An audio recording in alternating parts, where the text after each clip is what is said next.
My stepbrother insisted that I leave the house during my stepfather's burial, believing it was his, until the will revealed otherwise. At 38, Jake never imagined he would be preparing for his stepfather's burial. As he sits sorting through old photographs and making arrangements, memories crash over him like a tidal wave. Death has a way of making a person reflect on an entire lifetime of events, both good and bad. When he was 9 years old, his mother Sarah married Richard, the man who would become his stepfather. That wedding day still feels as if it happened yesterday. His mother looked beautiful in her simple white dress, hope shining in her eyes as she stepped into a new beginning. Richard, however, appeared determined to emphasize his stern nature by wearing a black suit. Even on what should have been a joyful occasion, he carried himself with a solemn seriousness that Jake would come to recognize all too well in the years ahead. From the start, Richard was a strict man, especially when it came to Jake. Whenever he looked at him, his face seemed permanently set in a frown. Jake often wondered whether Richard simply didn't know how to connect with a child who wasn't his own, or whether he quietly resented having to take on the role of stepfather. Growing up with Richard was never easy. From his grades to his clothes, even the way he held his fork at the dinner table, Richard criticized nearly everything he did. "You need to work harder, or this cruel world will chew you up and spit you out," he would say almost every day. Looking back, Jake sometimes wondered whether Richard had been trying, in his own flawed way, to prepare him for life.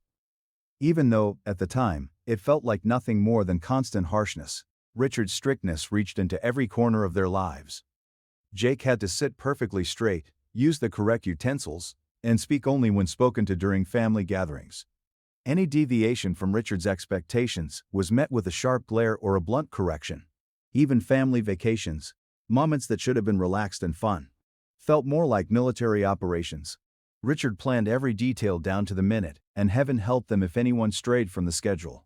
Jake remembered one trip when they missed a turn and arrived at a museum 15 minutes late. For the rest of the day, Richard remained in a foul mood, muttering about wasted time and poor planning. Everything shifted 3 years after the wedding, when Jake's stepbrother Michael was born. Suddenly Richard had a son of his own, and it quickly became obvious where his affection lay. He showered Michael with love and praise. The smile Richard showed while holding his newborn son was unlike anything Jake had ever seen before. It revealed a side of him Jake hadn't known existed. As if a switch had been flipped, Jake felt both jealous and angry. At 12 years old, he couldn't understand why Michael received all the love and attention, while he seemed to get only disapproving looks and criticism. The difference was painful and obvious. Michael's accomplishments, no matter how small, were celebrated enthusiastically. Jake's own achievements, even when they were significant, were usually met with little more than a nod and a suggestion about how he could do better next time. Whenever Jake complained about the unfairness, his mother tried to comfort him. "Richard loves you too, Jake," she would say, her eyes pleading for him to understand. "That's just his tough love. He wants you to be ready for the world." But to Jake, it never felt like love. It felt like constant disappointment, as if Richard saw him as someone who was always falling short. Over the years, their family dynamic shifted in ways Jake could never have predicted. When Jake was 25, his mother became seriously ill, and the entire family gathered around her. Richard remained stoic even then, but Jake sometimes caught glimpses of compassion when he thought no one was watching. Late at night, when his mother believed Jake wasn't in the room, he would see Richard quietly adjusting her pillows or gently holding her hand. It was the first time Jake realized that Richard's lack of warmth might have come from his own limitations, rather than from a lack of feeling. 2 years later, his mother passed away, and it felt as though the glue holding their family together had shattered. Tears and quiet prayers filled the funeral. Richard stood rigid throughout the service, his face expressionless, like a statue. Even though the emotional distance between them remained, Jake still longed for some sign of approval from the man who had been his father figure for most of his life. Caring for Richard in his later years proved difficult. Despite the limitations of his aging body, he remained stubborn and critical. Some days the tension between them felt so thick it could be cut with a knife. Yet occasionally Jake noticed brief flashes of gratitude in Richard's eyes, like the night he stayed awake beside him during a severe illness, or when he learned to cook Richard's favorite meals after Richard became too weak to stand at the stove. Those moments were rare, though. Most of the time, Jake felt as if he were caring for a stranger who simply happened to live in his house. They existed in a tense truce, neither of them truly knowing how to bridge the distance that had grown between them over the years. Richard's personality had also shaped Jake's own. Life choices, watching his parents' relationship, and living under Richard's rigid control had made him reluctant to enter a relationship himself. He never wanted a wife or girlfriend to face the same difficulties he had endured. Richard died at 65, taken suddenly by a heart attack one evening. Now, as Jake prepares for the funeral, people arrive to pay their respects. Michael appears with his wife Emma and their children, 5-year-old Lily and 3-year-old Max. Jake hasn't seen his brother in years. Michael looks older now, more reserved than Jake remembers, though he still carries a certain sense of entitlement. The funeral itself is somber. Jake listens as people speak about Richard. A wonderful man who always put family first. A pillar of the community. Part of Jake wants to laugh at the irony. The man they describe feels completely different from the one he knew. After the service ends and people begin to leave, Michael pulls Jake aside. For a moment, Jake thinks his brother might want to comfort each other, reconnect, or share memories of their childhood. Instead, Michael delivers a shock. "So about the house," he says casually, as if discussing the weather. "I'll need you to move out by the end of the month." Jake stares at him, confused. "What are you talking about?" Michael sighs and gives him an almost impatient look. "The house. Dad left it to me. I'm his real son. You couldn't have thought he'd leave it to you." The words hit Jake like a punch to the stomach.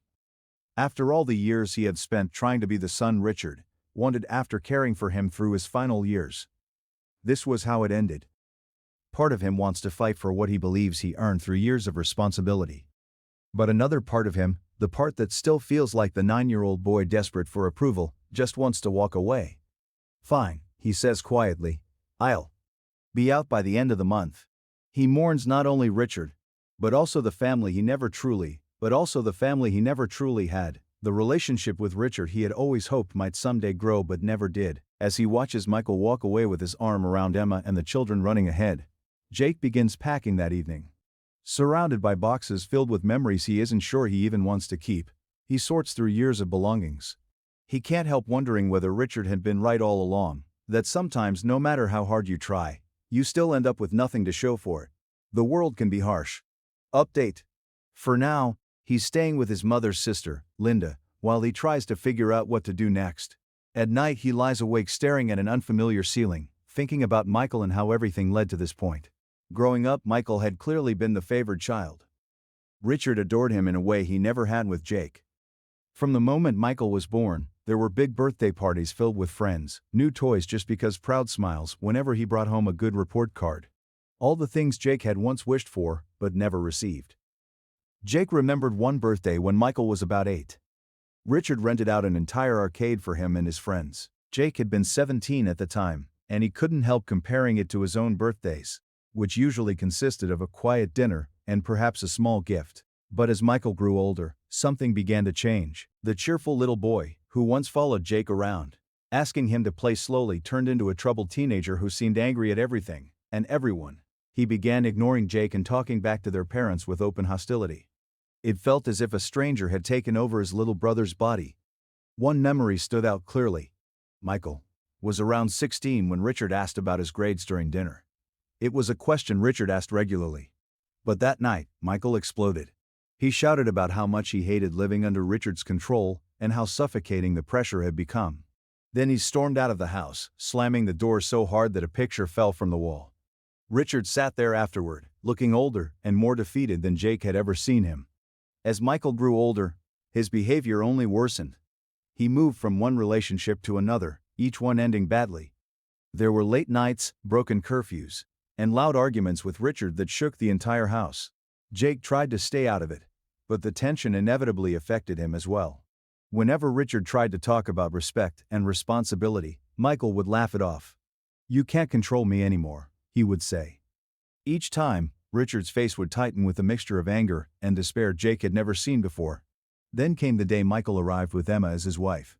No one in the family had even known he was seeing someone seriously, let alone planning to marry. He simply walked in with Emma, barely more than a teenager, and announced that they had eloped.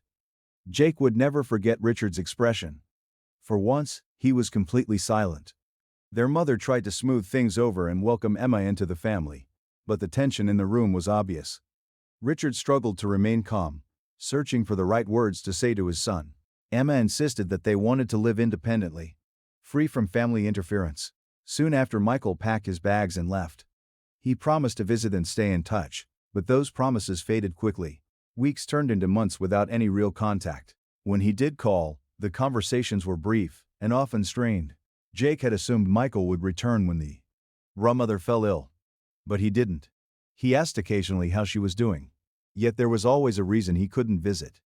Work was busy. The kids were sick. The car needed repairs. There was always something. Jake still remembered sitting beside his mother's hospital bed, watching her eyes light up every time the phone rang, hoping it would be Michael. More often than not, it wasn't Michael. It was me who had to call Mom to tell her he had died. Michael sounded offended, filled with regret for not visiting more often. He said he would try to attend the funeral, but in the end he never came. Only a flower arrangement delivered to the funeral. But in the end he never came. Only a flower arrangement delivered to the funeral home, with a card expressing his condolences. Feeling his absence like a physical pain, I stood at the burial, wondering how we had grown so far apart. And now here we were, brought together not by love or duty. The prodigal son had returned only for what he could gain. Thinking about how he swooped in and claimed the house as if he had every right, despite leaving us years earlier, made me furious. I thought about all the evenings I spent caring for Richard, every doctor's appointment I attended, every meal I prepared, every expense I paid. And for what? To be cast aside as if I had never truly mattered. My phone rang while I was lost in those bitter thoughts.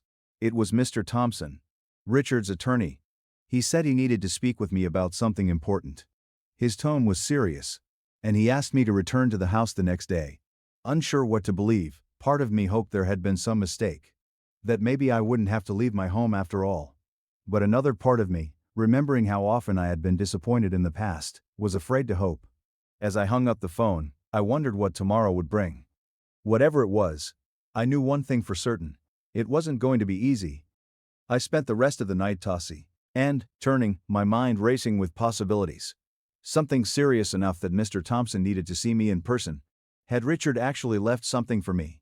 Was that even possible? Or was this just another disappointment in a long line of them? The next day, I stood in front of my child at home, feeling like a stranger. To my surprise, Michael's car was already in the driveway.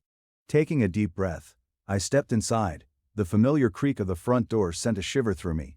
Mr. Thompson sat at the dining room table, with a stack of documents in front of him. Michael and Emma were there too, both looking tense. The attorney's expression was unreadable as he motioned for me to sit down. Aware of the tension in the room, I took my seat. "Thank you all for coming," he said in a firm, professional tone. "I know this is a difficult time, but there are some important matters regarding Richard's will that we need to discuss." Michael leaned forward with a smug smile. "Let's get this over with. I'd like to start making plans for the house." Mr. Thompson cleared his throat, looking slightly uncomfortable. "Yes, about that. Richard's will states that Jake has been left the house. And in fact, all of his possessions." The room fell silent. For a moment, I felt like I couldn't breathe. Had I heard him correctly? After all these years of believing I would never be good enough, Richard had left everything to me. Michael reacted first. "What?" he shouted, jumping to his feet so abruptly that his chair toppled backward. "That's impossible. I'm his real son. He would never leave everything to Jake." Mr. Thompson remained calm despite Michael's anger. "I'm afraid it's quite clear. Richard's will specifically states that Jake is to inherit all of his assets, including the house, his savings and his personal belongings." I could barely process what I was hearing. Gee, it didn't make sense. Years of criticism, years of feeling like I could never measure up, and now this. Michael began pacing, his face red with anger. "This is ridiculous. He must have been out of his mind when he wrote it. I'll challenge it. I'll take it to court." Mr. Thompson shook his head. "I wouldn't advise that. Richard prepared this will very carefully. He included a letter explaining his decision, and it was properly witnessed and notarized. Successfully challenging it would be extremely difficult." Michael turned toward me, his eyes burning with resentment. "You did this, didn't you? You somehow manipulated him." Still stunned, I raised my hands. "I had nothing to do with this. I didn't know anything about it. I assumed he was leaving everything to you." Before the argument could escalate further, Mr. Thompson stepped in. "If I may, I believe Richard's letter might help explain his decision." He took an envelope and began to read. "To my sons. If you are reading this, then I am gone. I hope this letter helps explain my decision. I know my choice may shock both of you. I made many mistakes during my life, and one of my greatest was failing to treat my two sons equally in matters of love. I expected too much from Jake. I was too demanding and rarely showed him affection. At the same time, I was too lenient with Michael. I never set proper boundaries, or taught him the lessons he needed. In my final years, I came to realize something important. A true son is defined not by blood but by actions. In that sense, Jake has acted as a true son should. He stayed by my side through difficult times, and cared for me even when I did not deserve it. The qualities I tried to teach, patience, kindness, responsibility, he demonstrated. For that reason, I am leaving everything to him. This is not meant as punishment for Michael, but as recognition of the son who truly embodied the values I believe in. I hope both of you can find the compassion to understand and forgive the mistakes of an old man. When Mr. Thompson finished reading, the room fell silent. Tears filled my eyes as years of buried emotions rose inside me. All those years believing Richard didn't care, believing he saw me only as a disappointment. Yet he had been watching, noticing, valuing me in his own way. Michael stood frozen for a moment, his face twisted with shock and anger. Then he grabbed Emma's hand and stormed out of the house, slamming the door behind him. Moments later, his car roared to life and sped out of the driveway with a screech. Mr. Story cuffed right of the driveway with a screech. Mr. Said of the driveway with a screech. Mr. Said of the driveway with a screech. Mr. Said of the driveway with a screech. Mr. Said of the driveway with a screech. Mr. Said of the driveway with a screech. Mr. Said of the driveway with a screech. Mr. Said of the driveway with a screech. Mr. Said of the driveway with a screech. Mr. Said of the driveway with a screech. Thompson turned to me with a gentle smile. I know this is a lot to take in, Jake, he said. Richard made his wishes very clear. He wanted you to have a secure future, free from financial worries. I nodded slowly, still trying to understand what had you. Say happened. Thank you, I managed. I just need some time to think about all this. As Mr. Thompson gathered his papers, he paused. There's one more thing. Your stepfather also left you a personal note. I thought you might prefer to read it privately. He handed me an envelope with my name written on it in Richard's familiar handwriting. I held it carefully, knowing that inside were words I had waited my entire life to hear. After Mr. Thompson left, I sat alone in the quiet house, turning the envelope over in my hands. Finally, with trembling fingers, I opened it and began to read. Dear Jake, I know I was never very good at expressing my feelings, but I hope this letter can make up for some of my failures. I am proud of the man you have become. I did not have an easy upbringing and was never taught how to show affection. I believe the best way to prepare you for life was through discipline and challenge. Now I realize how much pain that caused you, and I regret it. In these last years, your kindness and dedication have shown me what real strength and integrity look like. You have become the man I always hoped you would be. I am sorry I did not tell you these things while I was alive. I hope that through my final wishes in this letter you can find some peace. Remember this, son. You deserve every happiness life has to offer. With love, Richard. Tears streamed down my face as I finished reading. All those years of feeling inadequate, of believing Richard didn't care. And now this. Over the next few days, I struggled to process everything. The house that once carried so many painful memories now felt different. It belonged to me not just legally, but emotionally as well. It stood as proof that Richard's feelings, though complicated, had been genuine even if expressed too late. Michael hasn't contacted me since the day he stormed out. I don't know if he ever will. Part of me hopes that someday we might reconcile, though the pain between us still feels fresh. I've spent a lot of time thinking about family, about love, and about the many ways people express it. Richard's love was often harsh and imperfect, but it was real in its own way. He believed he was preparing me for life and helping me become strong. I only wish he had found a gentler way to show it. Inheritance, I've realized, is about more than money or property. It carries responsibility. Richard trusted me to carry on his values and live according to the principles he believed in. I've decided to honor his memory by creating a scholarship fund in his name using part of the inheritance. It will help children from difficult backgrounds receive the education and opportunities they might otherwise never have.